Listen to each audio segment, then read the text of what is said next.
Hey everybody, welcome to Stampers Club. I'm Karen Tralfa, and today I have a seaside card to share with you. A little bit of water animals, right? Let me show you what we're going to be playing with. All right, so today I'm going to use Seaside Wishes.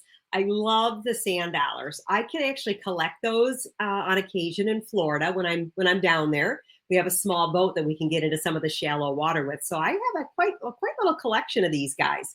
But the unique thing about this set is it comes with the matching dies and an embossing folder. Now, this is a hybrid set, so you can actually put the die in the folder and then run it through your machine. I know, scary, but so we got a little bit of a technique. Let me show you how it's done. So the card that I'm going to do today, I'm going to start with the Petunia Pop card base, and I'm going to score that in half. This is 8.5 by 11. I'm going to score it at 4 1/4.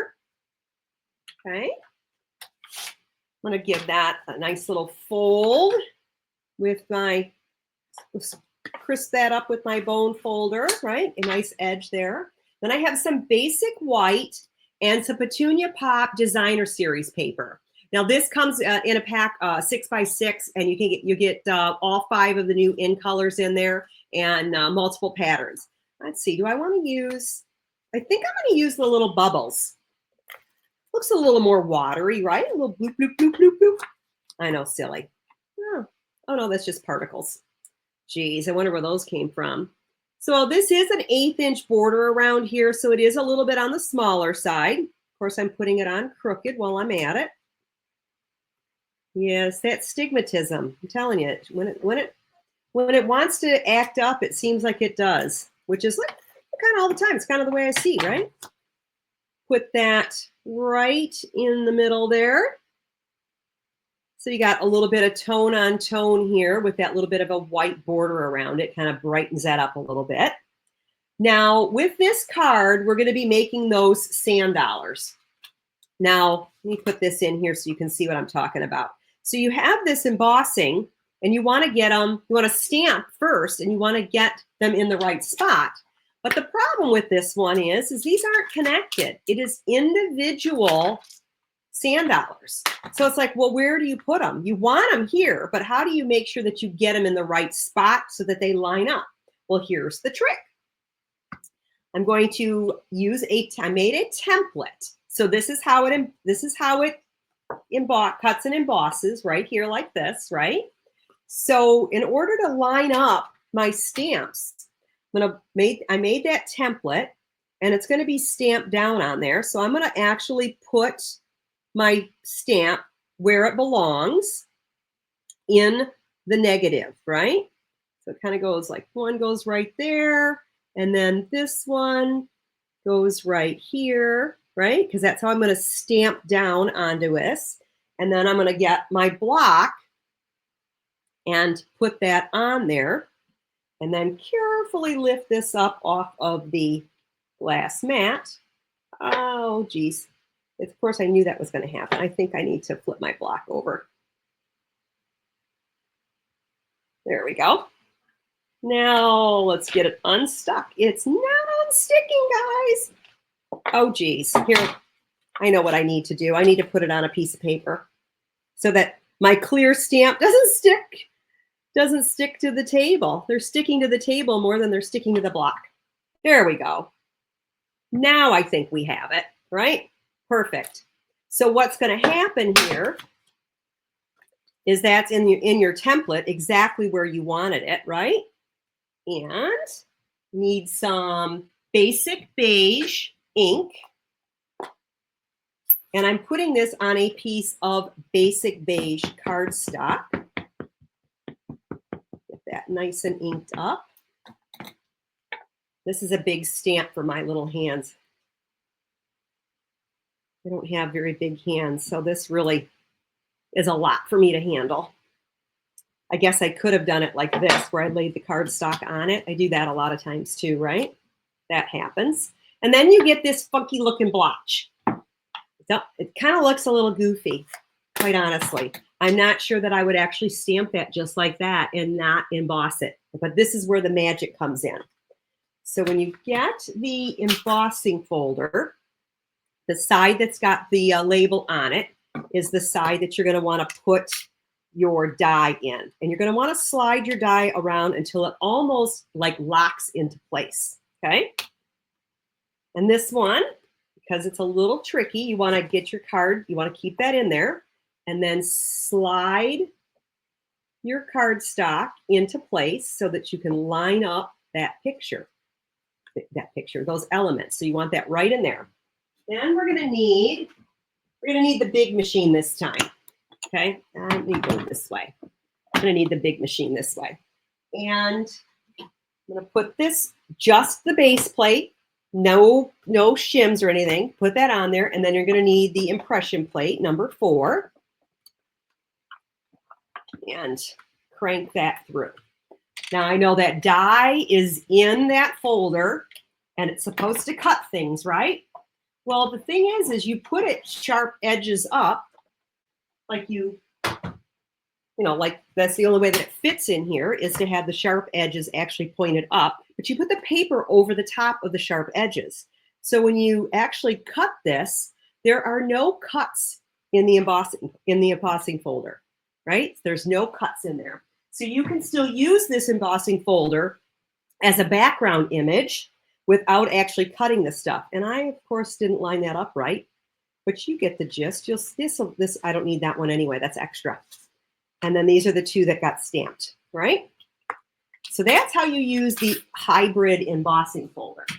And then let's bring my card base back in here. And I have a couple of the little starfish. I cut those in berry burst, so it's a little bit darker than my Petunia pop. It's a nice little side look on there. All right, let's start with these. We'll start with the big guy. And no, I'm going to start with this because I want to get, I'm going to use liquid glue because this is kind of skinny. All right, so I want to get some liquid glue on here. And I want him, let's see, he can crawl around right about there. That's good. Then I'm going to take my larger sand dollar, put some dimensionals on it. Now, I don't know if you notice how, this is embossed. You can even see it on the back side, but with the front side, that blotchy looking image that happened really, really has a nice little two-tone with the basic beige on basic beige, but you get these nice little, you get the whole little flower picture in the middle of a sand dollar, and then all these little indents kind of match up really, really nice. So that's kind of a fun, let's see, I want to get this right about here.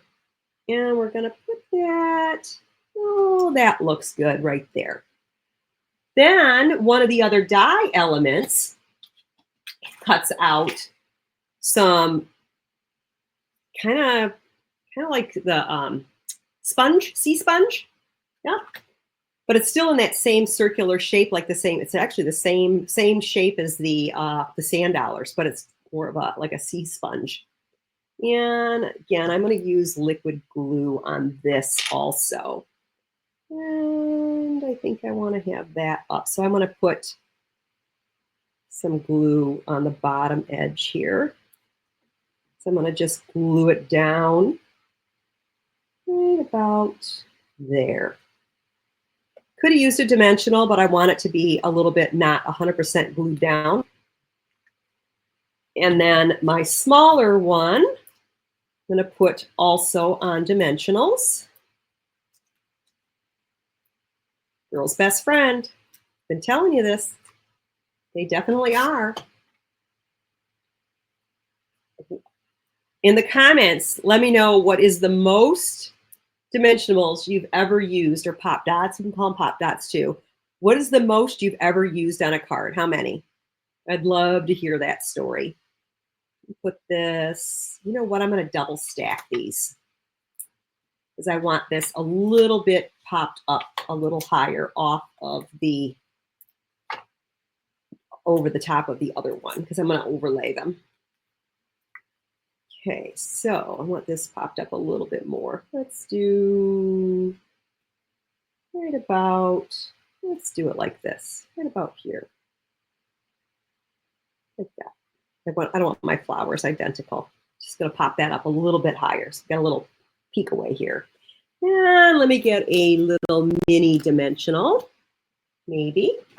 Whoa. Oh, I can't find my minis. Oh, here's one. Nope. Can't find my mini dimensionals, guys. I'm not quite sure where they are.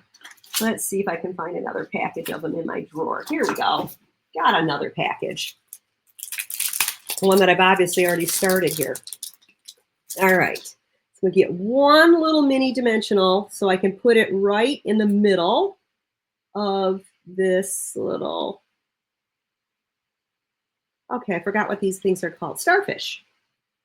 Little baby starfish. I'm going to put him right on the edge here, right about there, right? Give him some little extra.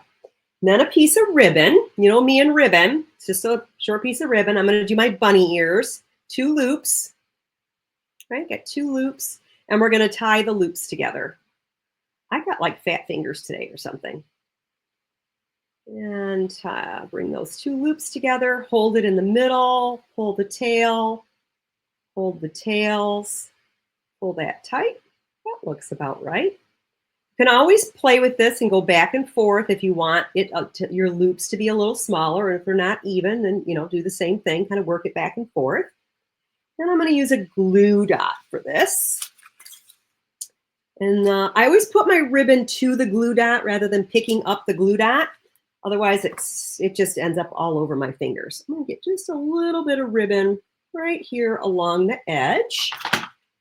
Trim my tails here. These trimmed up a little bit. That looks good. And then let's get our greeting. I'm going to use the You Absolutely Made My Day. I don't think I have that straight. I think it curled a little bit. And some Petunia Pop ink. You know what? I'm going to try this with Berry Burst ink. I was going to use Petunia Pop, but let me use Berry Burst. It's got that tone. It's a little darker than the Petunia Pop, right?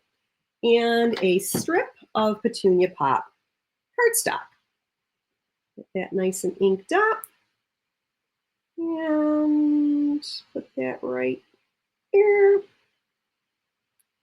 Perfect. Oh yeah, I like the darker on there, right? Petunia Pop still would have showed up because it's a little bit of a darker ink anyway. And then I'm just going to cut my edges here on a little bit of an angle, little character, easy character, just cut it on an angle, right? Gives you a little bit more going on there. Now this, because I double stacked this element here, I'm going to double stack this side and triple stack this side, right? Because I'm going to put it on, let's see, I'm going to put it on here. It's going to end up like this. And this one already has 1 dimensional under it. So I'm going to double stack this side. Okay. And I'm going to triple stack this side. I know, crazy, right? But I do like dimensionals. I like to have my cards have a lot of reach out and touch you character. I think most people, when they look at them and they receive cards like this, they're like, wow, this is really kind of cool. Got a little bit more than just that flat 2D look to it. Gives you lots of nice little 3D. I'm just going to pop this right across, I think right here. You absolutely made my day. Isn't that adorable? Now let me show you one that I made in Summer Splash. So this one's more oceany looking, it's got a little more blues to it. And I use the other side of the paper, so it's got more of a wave going on. But I really like how bright this one is, especially with these little bubbles. I like that better than this pattern. What do you think? Love to hear from you guys. Don't forget to subscribe to my channel. That way you'll see more items as they come available that I do, right? So If you subscribe, then you'll get notified when I have new videos out. And I would love to hear some comments, whether or not you enjoy the Seaside Wishes bundle or not. Have you ever tried a hybrid embossing folder yet? If not, now is the time that you might want to do it. There's lots and lots of them in the catalog this year. So there's, you know, the Mediterranean Blooms has, I mean, there's just so many. Citrus Blooms has one. One of the new online ones with the hibiscus is a hybrid. So they're actually becoming quite popular. And I hope you learned something today. Go ahead and go on over to stampersclub.com if you want to get my newsletter. I do some tutorials and things like that there, so you can expand some of your crafting experiences. But in the meantime, I enjoyed sharing the Seaside Wishes card with you today. I hope you enjoyed it, and you have a stamp happy day. Bye now.